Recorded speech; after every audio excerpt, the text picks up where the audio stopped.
Welcome back to an exciting episode of Nutrient Shootouts. I'm your very up early in the morning, tired as hell host, OSP. As you can see, things are looking a little weird. Everything's empty. Well, that's because we're getting a foam today. We're gonna be foaming all of this is gonna be foamed with a lot. Even that right there is going to be foamed in, but we're going to retro foam it, and then we're foaming this wall so we can finally seal up corners like that. Can't have that, but yeah, so we gutted pretty much all the operation, and they're going to be filling all the soffits and everything, and then later they're coming back to actually go from the outside in and fill the walls. So this thing is going to be heavily insulated, because honestly I haven't really grown anything real up here in over a year and a half, just because the temperature of the heat is getting too much in our environment, and it's too much to cool it with just that setup. So we're going to get it retro foamed, the whole barn. It's going to be a lot nicer in here. A lot more insulated, because all this does right here is radiate 120 degree all day, all night from the sun. It just sucks it right in, puts it right through. So we're gonna remedy that, and then yeah, later they're gonna be foaming the walls, so we'll get some footage of that too.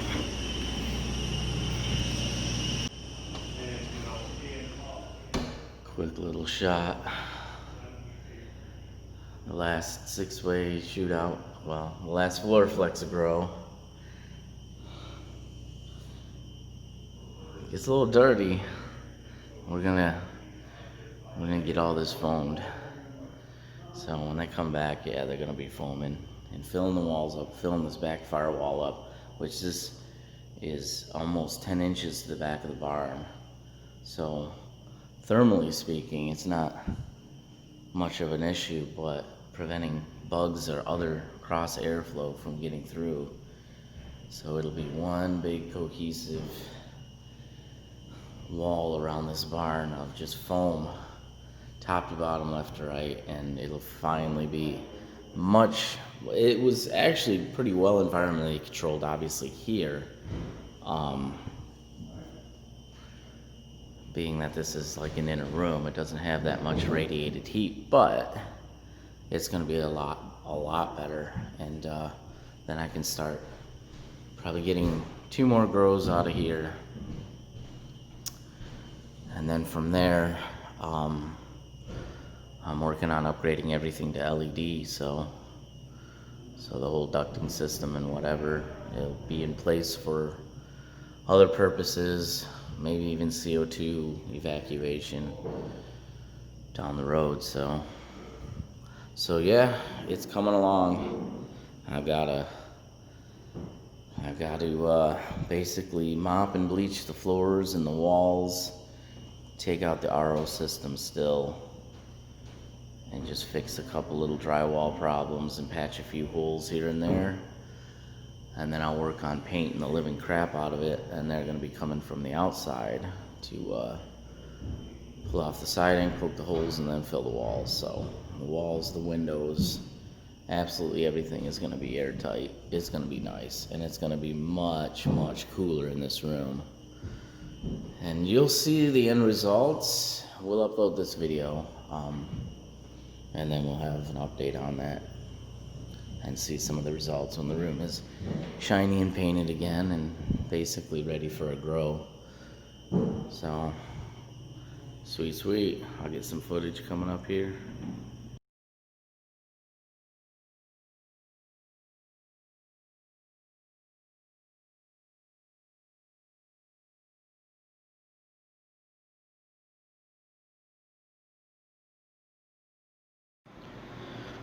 Yeah, how do you like them apples? So out here I've got a mop and finish the 2020 harvest and all that and get those plants out of there. Gotta just rebuild the network temporarily, and I gotta mop the walls and continue to prep everything for painting, because we're gonna paint everything and then some white. In the barn, I've been bleach mopping, and getting things cleaned up. So I got some drywall to fix. I'm gonna pull all the equipment off the back wall, lower stuff, and patch a bunch of little holes and stuff, and get it all out of here, and get the ballasts off the wall. And then I'm gonna wrap up the glass on the lights and get this ready for painting too. So we should have a paint job coming up soon.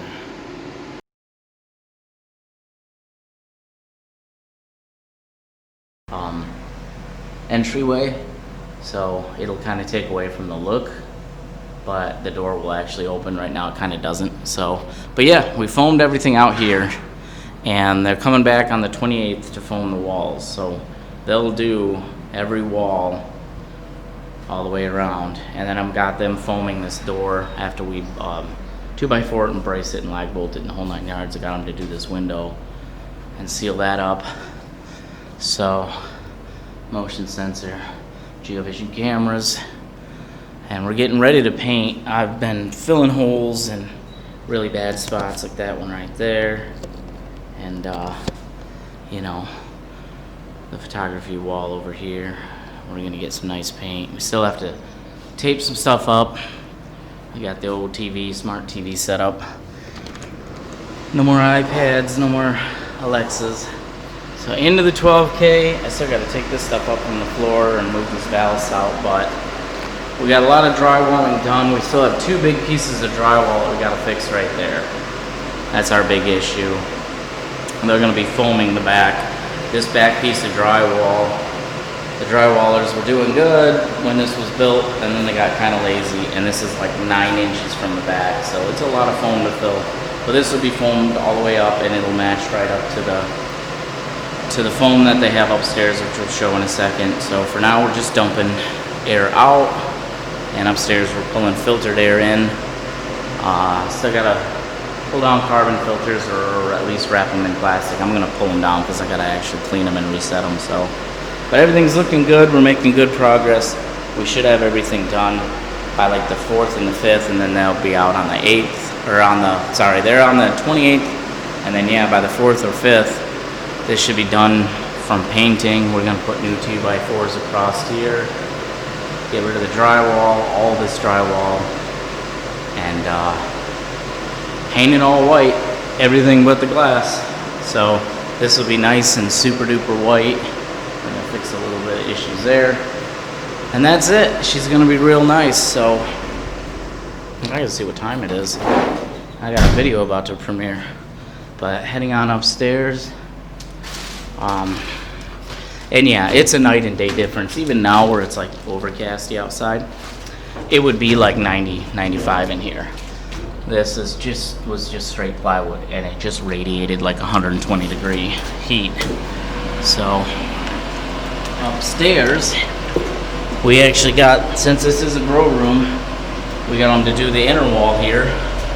So this is all foam and everything down to the soffits and everything. I got my plug, but whatever. But yeah, it's all foamed, and this would be normally unbearable, and I'd be instantly sweating. And I'm not. So, if you remember, we had the melon heads in here as a 6K setup, 2 in the center, 2 on either side. And what we're doing now is the Nanolux DE X2 ballasts and DE hood 600 watt with the Cultilux CMH 600 bulbs, and we're gonna do those 4. We may do the SE 600s in the center, so at most 3600 watts. But I think with the height we have, and for the fact that it's only going to be for veg operations, so the plants will be still more light than they ever need, so they'll be short, squatty. We're going to have our like 4 foot from the light, the requirement minimum from DE, and these are only 600 DEs, so we've got that. But the SC600s might go in the center just in case we need to fill it out, and then we'll hang the DEs a little bit wider. So, yep, I gotta bring the shop back up here and actually just vacuum, and then gut the network when I'm ready to paint. But we got high pressure, high volume, whatever, paint sprayer, and we're just gonna hit everything up in white. So, GeoVision camera with the blue lens, and 20 amp circuits on every plug, 200 amp service. So yeah, so that's the plan. I'm pretty sure that in like this area I'm gonna run clone operations. I probably will go actually back to CFL or maybe a couple of my LED sticks that I have. And probably still have the reservoir, carbon filter, maybe there, or possibly carbon filter in the back now. I've got to kind of reassess that whole thing because there won't be any ducting like there was before. In the center or off to this side now is going to be mothers.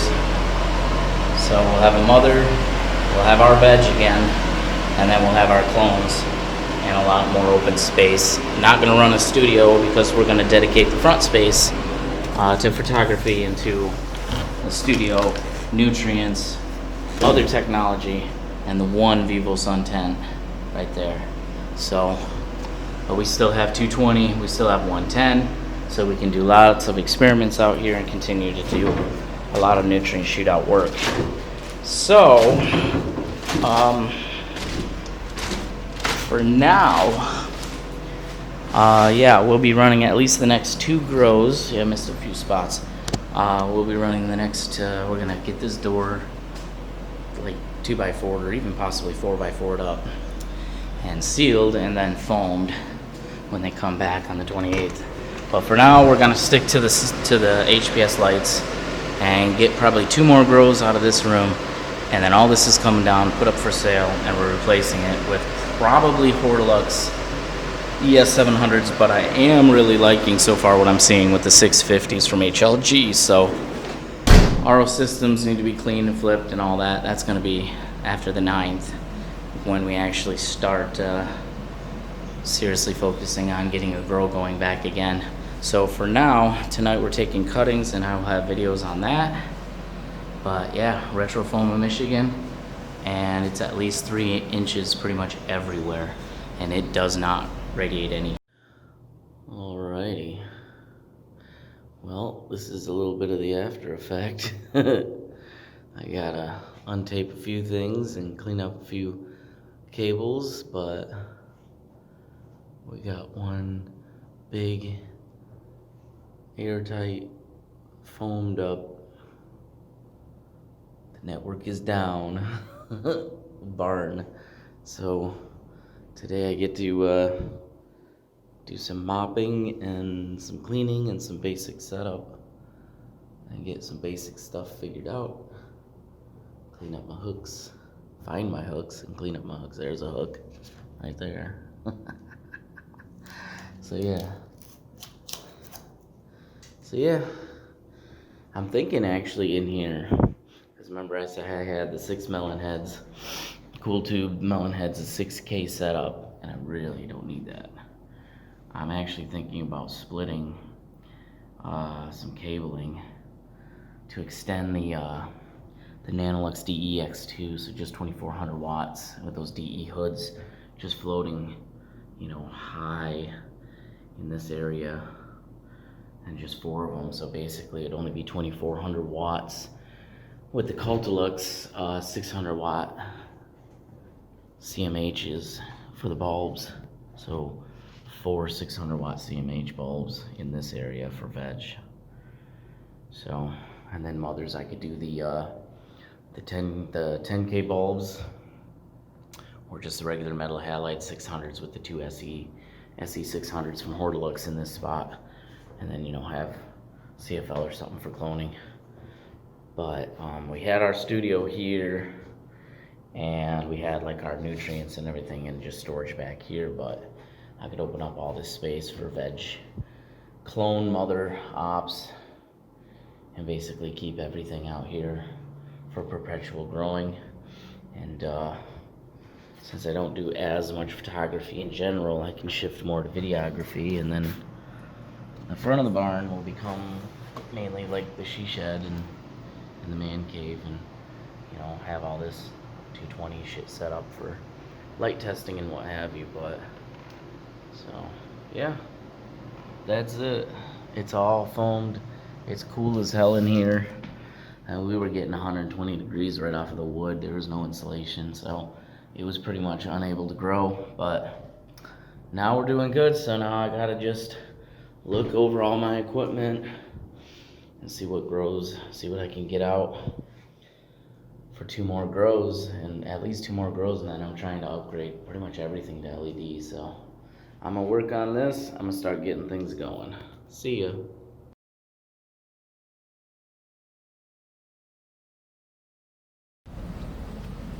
So yeah, we've got to steam power wash the carbon filters and get them kind of expanded and cleaned out.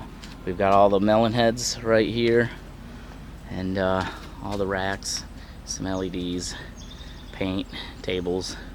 So reservoir cleaned up, ready to go, and a lot of the equipment is all stored in the vans, cleaned up and ready to go. So we're getting there. We get a big grow going again. So later on tonight we'll show a clone cutting video, and we'll go from there.